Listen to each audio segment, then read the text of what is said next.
अक्सर हमारी तकलीफ यही होती है कि किस प्रकार हम अपने विचारों को दूर करें या कैसे उनसे लड़ें या कैसे इनके लूप से बाहर आ जाएं। यही नहीं कर पाते। यही तकलीफ है कि हम अपने विचारों से जुड़ जाते हैं। क्यों ऐसा होता है? क्योंकि हमारे भीतर अवेयरनेस की कमी है। हम समझ रहे थे कि जैसे ही हम ध्यान करने लगते हैं हम दृष्टा होने लगते हैं, यानी हम अपने सेंटर में आने लगते हैं। सेंटर में जो व्यक्ति होता है वही सारे सिनेरियो को क्लियरली देख पाता है। ऐसा क्या होता है सेंटर में आने से? जो सारा झगड़ा है, जो इस दुनिया में सारी लड़ाई है, वो मिसअंडरस्टैंडिंग्स की वजह से, वो विचारों की लड़ाई है। Because this world is the world of opinions.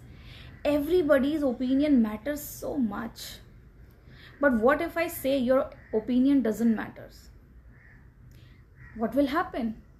Probably you'll sort out your life. Because हम अपने विचारों को न देखते हुए सिर्फ दूसरों पे ही फोकस्ड हैं। हमारे तकलीफ का कारण यही है। हम दूसरों के साथ अटैच्ड हैं, हम दूसरों के साथ जलन रखते हैं, हम गॉसिप करते हैं, हम दूसरों की बुराइयां करते हैं। कैसे दूसरे का बुरा हो जाए हम इस पे ही ध्यान देते हैं। तो ये समझने वाली बात है कि जैसे ही आप ऑब्जर्वेशन मोड में आ जाते हैं आपको सच्चाई का पता चलने लगता है। यानी कि जो भी व्यक्ति ऑब्जर्व नहीं करा उसको सच्चाई का पता कभी चलेगा ही नहीं। वो हमेशा सिचुएशन से कनेक्टेड रहेगा। फिर जैसे ही आपका ओपिनियन है दूसरे का भी एक ओपिनियन होगा। Naturally if there is matter there will be antimatter. It's a fact. It's a law.